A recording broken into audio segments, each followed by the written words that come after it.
મહારાષ્ટ્ર ભંડારામાં સેનાની હથિયાર ફેક્ટરીમાં વિસ્ફોટ થતાં 8 લોકોના મોત થયા, 7 લોકો ગંભીર રીતે ઇજાગ્રસ્ત. ઘટનાની જાણ થતાં રાહત અને બચાવ કાર્ય શરૂ કરાયું.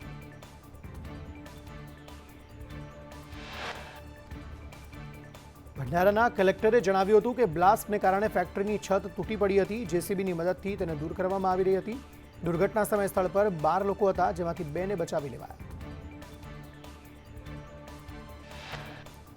મુંબઈના બાંદ્રા પોલીસે સૈફ અલી ખાનની પૂછપરછ કરી. સૈફે હુમલાની સમગ્ર હકીકત પોલીસે જણાવી. કહ્યું, 16 જાન્યુઆરીની રાત્રે હું અને કરીના 11મા માળે હતા, ત્યારે હુમલો થયો હતો. સૈફ અલી ખાને કહ્યું, નર્સ એલિયામાં ફિલિપની ચીસો સાંભળી દોડી આવ્યો. જહાંગીરના રૂમમાં તેમણે કોઈ અજાણ્યા વ્યક્તિને જોયો. હુમલાખોરે નર્સ ફિલિપ પર પણ હુમલો કર્યો હતો. સૈફે કહ્યું, હુમલાખોરે મારા પર ચાકુથી હુમલો કર્યો. હું ઘાયલ થયા બાદ હુમલાખોરને મેં પાછળથી ધક્કો માર્યો હતો. ત્યારબાદ મેં રૂમ બહારથી બંધ કરી હુમલાખોરને રૂમમાં પૂર્યો હતો.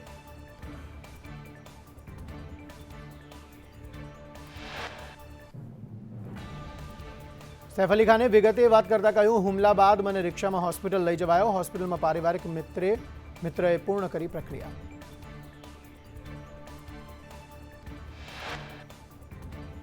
નેશનલ કોન્ફરન્સના નેતા ફારૂક અબ્દુલ્લા માતા વૈષ્ણોદેવીની ભક્તિમાં લીન થયા. જમ્મુ કાશ્મીરના કટરાની એક ભજન સંધ્યામાં તેમણે ભાગ લીધો.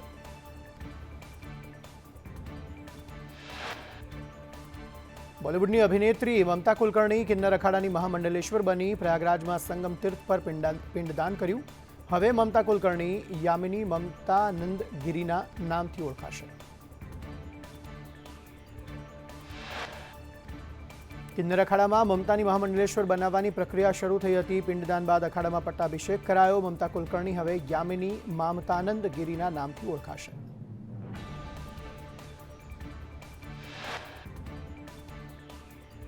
બનાસકાંઠા જિલ્લા વિભાજનને લઈ ધાનેરા હિત રક્ષક સમિતિએ હનુમાનજીને આવેદન પાઠવ્યું. સરકારને સદબુદ્ધિ આપવા હનુમાનજીને પ્રાર્થના કરવાની સાથે ધાનેરા તાલુકાને બનાસકાંઠામાં રાખવાની માંગ.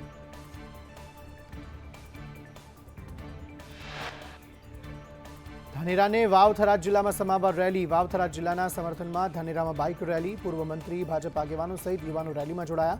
બાઇક રેલી યોજી પ્રાંત કચેરીએ આવેદનપત્ર પાઠવવામાં આવ્યું.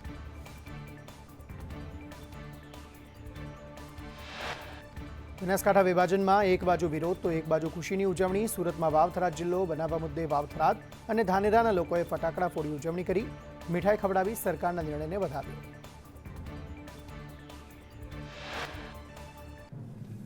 ખેડા જિલ્લા ભાજપ પ્રમુખ અને કેસરીસિંહ સામે કેસરીસિંહ ભાજપના સભ્ય ન હોવાનો પ્રમુખે દાવો કર્યો. સામે પક્ષે જિલ્લા પ્રમુખના દાવાને કેસરીસિંહે ફગાવ્યો. સોશિયલ મીડિયા પર સક્રિય સભ્ય હોવાનો પુરાવો મૂક્યો.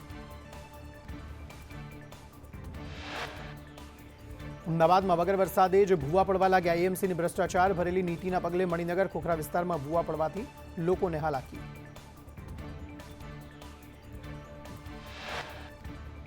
સુરતમાં એનએસયુઆઈ અને યુથ કોંગ્રેસના કાર્યકરોનું પોલીસ સાથે ઘર્ષણ. ગોડાદરામાં શાળામાં વિદ્યાર્થીનીના આપઘાત મામલે વિરોધ. એનએસયુઆઈ અને યુથ કોંગ્રેસે શર્ટ કાઢી વિરોધ કર્યો.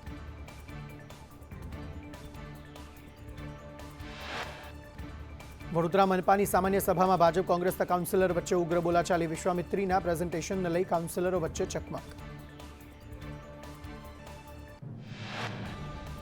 તળાવની જમીન સોસાયટી માટે ફાળવાતા રાજકોટના 3 ગામોના ખેડૂતોમાં રોષ. જસવંતપુરા, પાળ અને મવડીના ખેડૂતોએ વિરોધ કર્યો. ખેડૂતોએ વિરોધ કરતા જિલ્લા કલેક્ટરે કામગીરી બંધ કરાવી. સુરેન્દ્રનગરમાં બેફામ ફરતા ડમ્પરોથી સ્થાનિકોમાં રોષ. ઓવરલોડ ડમ્પરો બંધ કરવા ખેડૂતોની ઉગ્ર માંગ. સતત ડમ્પરોની અવરજવરથી પ્રદૂષણ ફેલાતું હોવાના સ્થાનિકોના આક્ષેપ.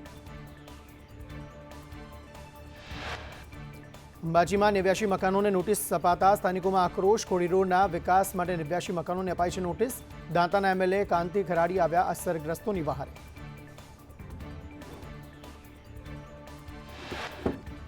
અમરેલી લેટરકાંડ મુદ્દે માનવ અધિકાર પંચે ડીજીપીને નોટિસ પાઠવી જવાબ માંગ્યો. સરઘસ કાઢવા અને મોડી રાત્રે ધરપકડ મામલે નિયમ ભંગ અંગે નોટિસ ફટકારી. 2 સપ્તાહમાં ખુલાસો કરવા ડીજીપીને નિર્દેશ. આણંદના સોખડામાં ગ્રીન લાઇફ ઇન્ડસ્ટ્રીઝમાંથી કરોડોનું ડ્રગ્સ ઝડપાયું. એટીએસે જણાવ્યું કે ખંભાતથી મોડી રાત્રે ડ્રગ્સની ફેક્ટરીમાં દરોડા પાડી 107 કરોડનું ડ્રગ્સ ઝડપી પાડ્યું.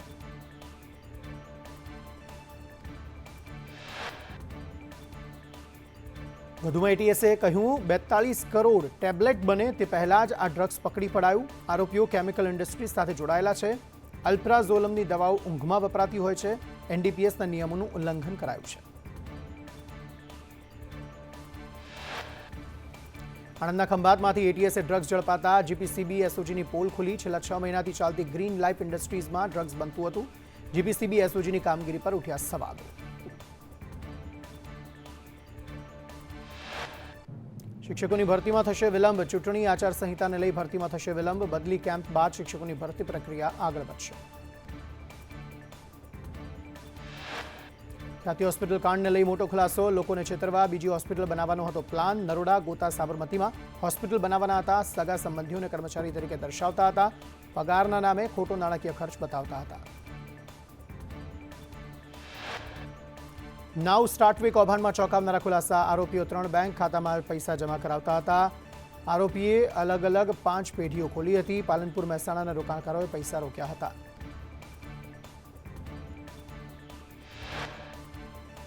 બીઝેડ ગ્રુપ કૌભાંડી ભૂપેન્દ્ર ઝાલાને જેલ હવાલે કરાયો. ભૂપેન્દ્ર ઝાલાને રિમાન્ડ પૂર્ણ થતા જ્યુડિશિયલ કસ્ટડીમાં મોકલાયો. પ્રાંતિજમાં નોંધાયેલ કેસમાં સીઆઈડીએ ધરપકડ કરી હતી. આઈએએસ પંકજ જોશી બન્યા રાજ્યના નવા મુખ્ય સચિવ. રાજકુમાર સેવાનિવૃત્ત થતા 1989 બેન્ચના ઓફિસર પંકજ જોશીએ ચીફ સેક્રેટરીનો ચાર્જ સંભાળ્યો.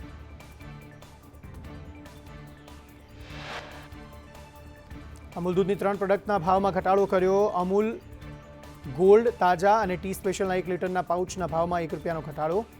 અમૂલ દૂધના ભાવમાં ઘટાડો આજથી જ લાગુ થશે.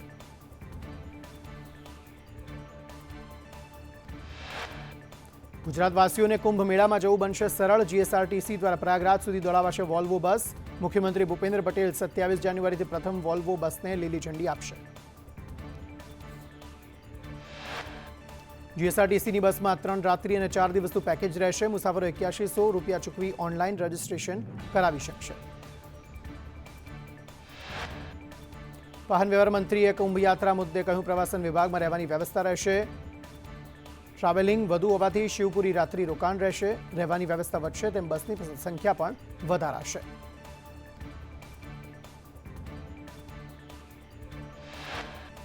હર્ષ સંઘવીએ કહ્યું સૂચનાઓ જોઈને જ ટિકિટ કરાવી. રોજ નવી એસી વોલ્વો બસ જશે. પાર્કિંગથી કુંભસ્થાન અને બાદમાં ચાલવાનું વધારે છે.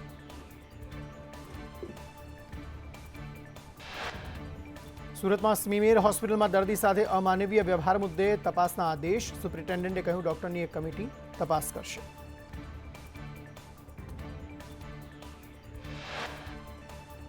રાજકોટમાં પોન્ઝી સ્કીમના નામે છેતરપિંડીનું કારસ્તાન સામે આવ્યું. 15% વળતરની લાલચે ભેજા બાદ નીરવ મહેતાએ અનેક લોકોને છેતર્યા.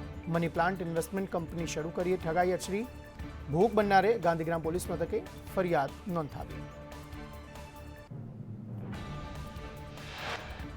જૂનાગઢમાં અક્ષર ટાઉનશીપ વિનાયક રેસિડેન્સીમાં રસ્તાની સમસ્યાને લઈ મહિલાઓ વિફરી. સ્ટેન્ડિંગ કમિટીના પૂર્વ ચેરમેન રાકેશ દુલેશિયાને તતલાવ્યા. સ્થાનિક અગ્રણી અને રાકેશ દુલેશિયા વચ્ચે ઘર્ષણ. સુરેન્દ્રનગરના લીમડી હાઈવે પર હિટ એન્ડ રનમાં બાઇક સવારનું મોત. પાણશીશા નજીક બની હિટ એન્ડ રનની ઘટના. પત્નીને લેવા જઈ રહેલ યુવકનું મોત. સુરેન્દ્રનગરના ભડવાણા નજીક કેનાલ ઓવરફ્લો. ખેડૂતોના ઉભા પાકમાં પાણી ફરી વળ્યા. ખેતરો બેટમાં ફેરવાઈ ગયા હોય તેવી સ્થિતિ.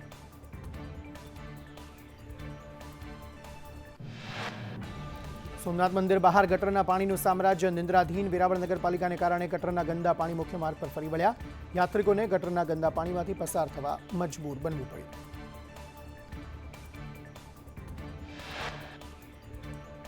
જેતપુર પંથકના થાણા ગાલોરમાં સિંહ પરિવાર. નજરે પડતા લોકોમાં ભય. સિંહ પરિવાર રસ્તો ઓળંગતું નજરે પડ્યું.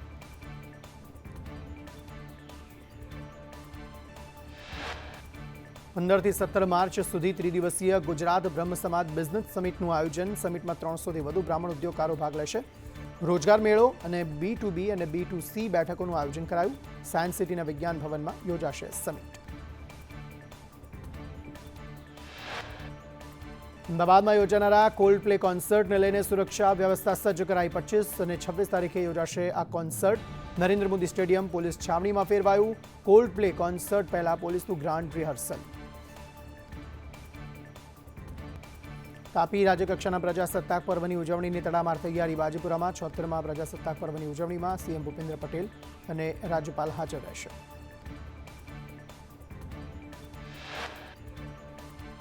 ભારે પવનના કારણે સતત બીજા દિવસે ગિરનાર રોપવે સેવા બંધ. 60 કિલોમીટરથી વધુ ઝડપે પવન ફૂંકાઈ રહ્યો છે. પ્રવાસીઓની સલામતીને લઈને નિર્ણય લેવાયો. પક્ષી અભયારણ્ય નળ સરોવરમાં પક્ષી ગણતરી કરાશે. 25 અને 26 જાન્યુઆરીએ પક્ષી ગણતરી થશે. નળ સરોવરમાં 2 દિવસ જાહેર જનતા માટે પ્રવેશબંધી. અમદાવાદમાં હિન્દુ આધ્યાત્મિક મેળામાં લોકોની ભીડ. મેળામાં કરો રાજ્યના પ્રખ્યાત 11 મંદિરના દર્શન. મેળામાં ધર્મની સાથે ટેકનોલોજીનો સુભગ સમન્વય.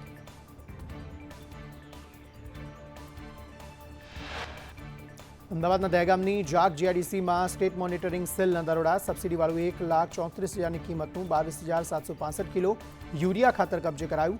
3 આરોપીની ધરપકડ. કંપનીના માલિક સંદીપ પટેલ સહિત 2 ફરાર. સુરતમાં ચોરીમાં હાફ સેન્ચુરી મારનાર ચોરની ધરપકડ. રાજકોટ, ભાવનગર, જૂનાગઢમાં કરી હતી ચોરી. આરોપી પાસેથી 1.5 લાખ રોકડ, સોનાનું બ્રેસલેટ મળી આવ્યું. વડોદરામાં દુબઈથી ઓપરેટ થતા ડિજિટલ અરેસ્ટમાં 2ની ધરપકડ. આરોપીઓએ 25થી વધુ બેંક એકાઉન્ટ ખોલાવ્યા હતા. કરોડોની ઠગાઈ કરનાર 2 ભેજા બાદ ઝડપાયા. સુરતમાં પોલીસે 11.85 લાખની ચોરીનો ભેદ ઉકેલતા 2 આરોપીની ધરપકડ કરી. આરોપીઓ બુરખો પહેરી ચોરીને અંજામ આપી રહ્યા હતા. ચોરી કર્યા બાદ ભગવાન પાસે માફી માંગતા એક ચિઠ્ઠી પણ છોડી ગયા હતા. જામનગરમાં ભૂમાફિયા જયેશ પટેલના ભાઈ સામે ગુનો નોંધાયો. ધર્મેશ રાણપરિયા સામે લેન્ડ ગ્રેબિંગની ફરિયાદ. મયુર ટાઉનશીપમાં ધર્મેશે 5 કરોડથી વધુની કિંમતનો કોમન પ્લોટ હડપ કર્યાની ફરિયાદ નોંધાઈ. દિલ્હીની જેમ વડોદરાની સ્કૂલોને બોમ્બથી ઉડાવી દેવાની ધમકી. ભાયલીમાં આવેલી નવરચના સ્કૂલને ધમકીભર્યો ઈમેલ મળ્યો. વડોદરા પોલીસ દોડતી થઈ. બોમ્બની ધમકીથી નવરચના ગ્રુપની 3 સ્કૂલમાં બાળકોને રજા આપી દેવાઈ. શાળા શરૂ થાય તે પહેલા જ વાલીઓને કરાઈ જાણ. નવરચના સ્કૂલની અંદર પાઇપલાઇનમાં ટાઈમર બોમ્બની ધમકી. આજની પરીક્ષા મુલતવી રાખવામાં આવી. વડોદરામાં નવરચના સ્કૂલને ઉડાવી દેવાની ધમકી મળી. પ્રિન્સિપાલે કહ્યું સવારે 4:30 વાગે ધમકી ભર્યો ઈમેલ આવ્યો. ઈમેલ મળતા જ પોલીસને જાણ કરાઈ. કંઈ પણ વાંધાજનક નથી મળી આવ્યું. પોલીસ ક્લિયરન્સ બાદ સ્કૂલ કાર્યરત થશે. વડોદરામાં સ્કૂલોને બોમ્બથી ઉડાવી દેવાની ધમકી. અત્યાર સુધી કંઈ પણ શંકાસ્પદ ન મળતા હાશકારો. નવરચનાની તમામ શાળા કોલેજમાં કરાયું ચેકિંગ. ડીવાયએસપીએ ઘટના અંગે કહ્યું હજુ પણ તપાસ કરવામાં આવી રહી છે. શાળાઓ ક્યારથી ચાલુ કરવી તે નિર્ણય પછી લેવાશે. અજાણ્યા વ્યક્તિએ ધમકીભર્યો મેલ કર્યો હતો. દાદરાનગર હવેલીમાં મર્ચન્ટ કરંટ બેંકના કર્મચારી અને શત્રુંજય નામના શખ્સે 89 લાખનું ખોટું ટ્રાન્ઝેક્શન કર્યું. પોલીસે 124 QR code, 60 ATM, credit card જપ્ત કર્યા. 2 આરોપીઓની ધરપકડ કરી. પોરબંદરના બરડા ડુંગર પરથી મળ્યા 2 માનવ કંકાલ. માનવ કંકાલને FSLમાં મોકલવા તજવીજ. રાણા વાવના કિલેશ્વર પાસેથી 2 માનવ ખોપડી અને અન્ય અંગોના હાડકાં મળ્યા. રાજકોટના ઠેબચડામાં નબીરાઓ બેફામ. કાર ચાલકે બાઇક સવારને અડફેટે લીધો. અકસ્માત સર્જનાર નબીરાની કારમાંથી દારૂની બોટલ મળી આવી. બાઇક ચાલકને સારવાર માટે ખસેડાયો. સુરતના માંડવીના પીપરિયામાં દીપડાઓનો આતંક યથાવત. ઘોડાના તબેલા નજીક દીપડો શિકાર કરવા આવતા લોકોમાં ફફડાટ. સ્થાનિકો આવી જતા દીપડો ખેતરાડી ગામ તરફ ભાગ્યો. વન વિભાગને પાંજરું મૂકવા જાણ કરાઈ.